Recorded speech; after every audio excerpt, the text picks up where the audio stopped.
Assalamualaikum warahmatullahi wabarakatuh. Perkenalkan, nama saya Lutfia Septinur Fadila. Saya selaku perwakilan dari kelompok 4. Pertama-tama, terima kasih atas kesempatan yang telah diberikan kepada saya, Ibu Andi Evia Efrani, selaku dosen perkembangan hewan.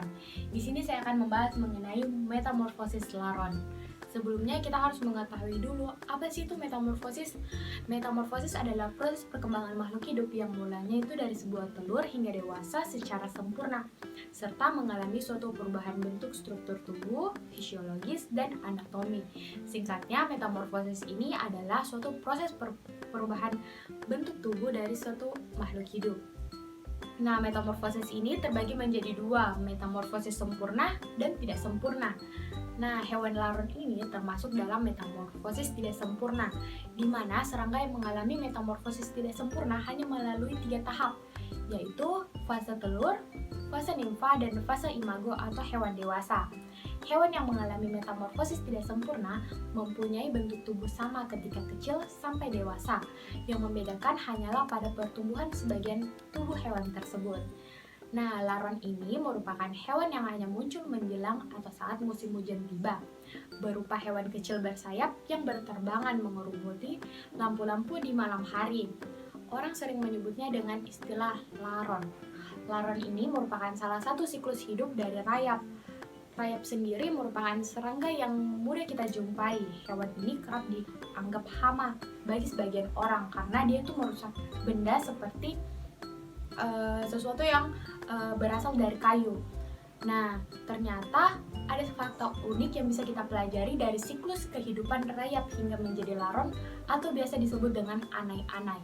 Berikut saya akan menginformasikan tentang metamorfosis hidup dari laron atau rayap.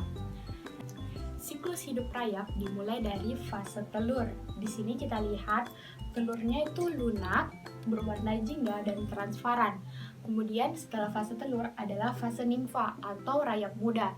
Nah, ketika beranjak dewasa, rayap muda ini akan memilih peran mereka masing-masing dalam koloni. Nah, saya akan menjelaskan satu persatu peran mereka.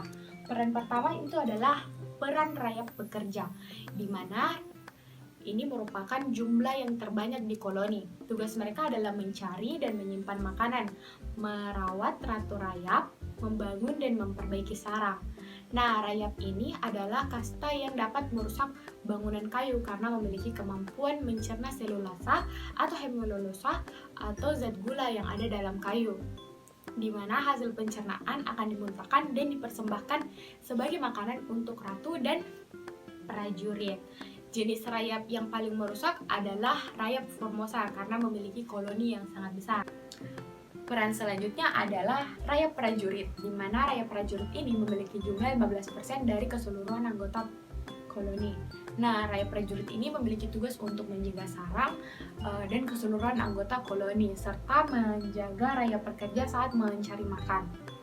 Nah, rayap prajurit ini memiliki spesialisasi anatomi pada tubuh mereka, sehingga mereka dapat melawan musuh seperti semut. Nah, rayap jenis ini memiliki rahang yang besar sehingga mereka tidak mampu makan sendiri dan mereka bergantung pada rayap pekerja untuk menyediakan mereka makanan.